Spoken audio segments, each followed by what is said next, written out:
এরা আবার সহি হাদিসের অনুসরণ করে, বলে কি যে পশ্চিম দিকে ফেরেন, কান ধরে তওবা করেন।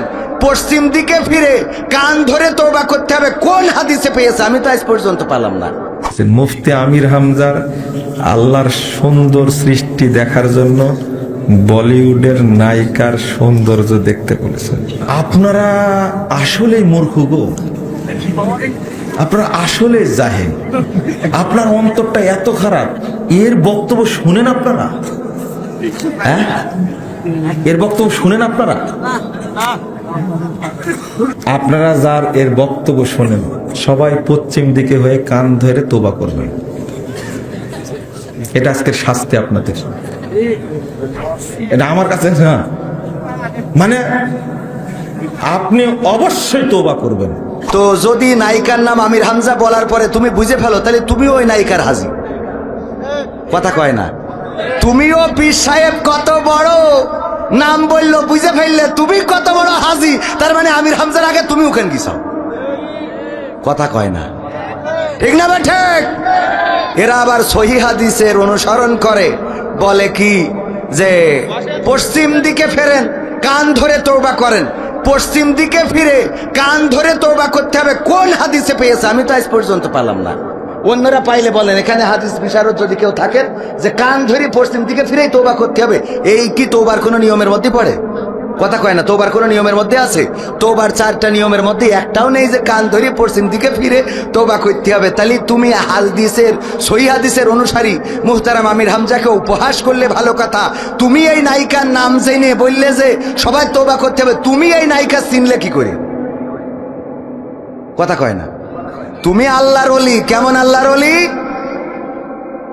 এক দেওর ভাই থাকে বিদেশে, ভাবির সাথে ঘুডুবুডু। ঘুডুবুডু শব্দটা বোঝেন তো? আঞ্চলিক শব্দ এইটা আর কি, এটাও তো বোঝেন, এটাও আঞ্চলিক শব্দ। তো এখন চিন্তা করলো পাড়া প্রতিবেশী না, এ তো ভাবিরে একেবারে শেষ করে ফেলতেছে, এরে বাঁচাইতে হবে, ভাবিরও বাঁচাইতে হবে। তো রাত 3টের সময় ভাবির ঘরে ঢুকেছে, সবাই যে দরজায় অমনি ধাক্কা দেওয়া শুরু করেছে, পিছন দিয়ে বের হয়ে গেছে, দরজা ভেঙে ঘরে ঢুকে দেখে আসলে নেই। পরে করেছ কি, যেই ঘরে দেওর থাকে সেই ঘরে ঢুকে দেখে উনি যায় নামাজ বিছাই তাহাজ্জুদের নামাজে সিজদায় পড়ে রয়েছে। টেনে তুলে কয়, এই ওঠ। কয় কেন? ওঠ, তোর সাথে কথা আছে। ভাবির ঘরে ঢুকিল কিডা? কয় আমি তো কইতে পারবো না, আমি তো সিজদায় ছিলাম, চতুর্থ আরশে পৌঁছে গেছিলাম।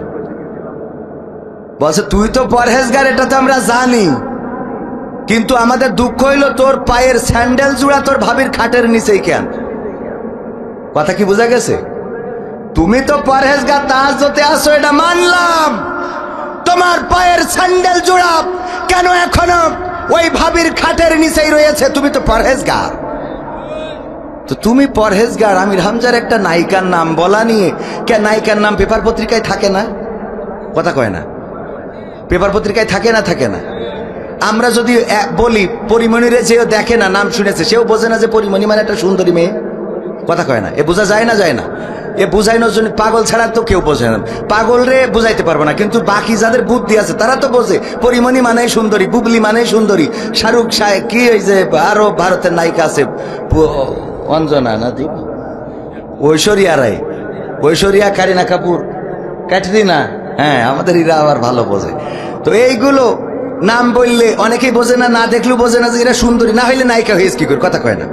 তো বিশ্ব সুন্দরী যারে প্রতিযোগিতা করে বানাইছে, মোটামুটি সুন্দরী না হইলে তার বিশ্ব সুন্দরী বানায়নি। সে বিশ্ব সুন্দরী হোক আর বিশ্ব সুন্দরী হোক, মোটামুটি তো সুন্দরী বলেই তো বানাইছে নাকি?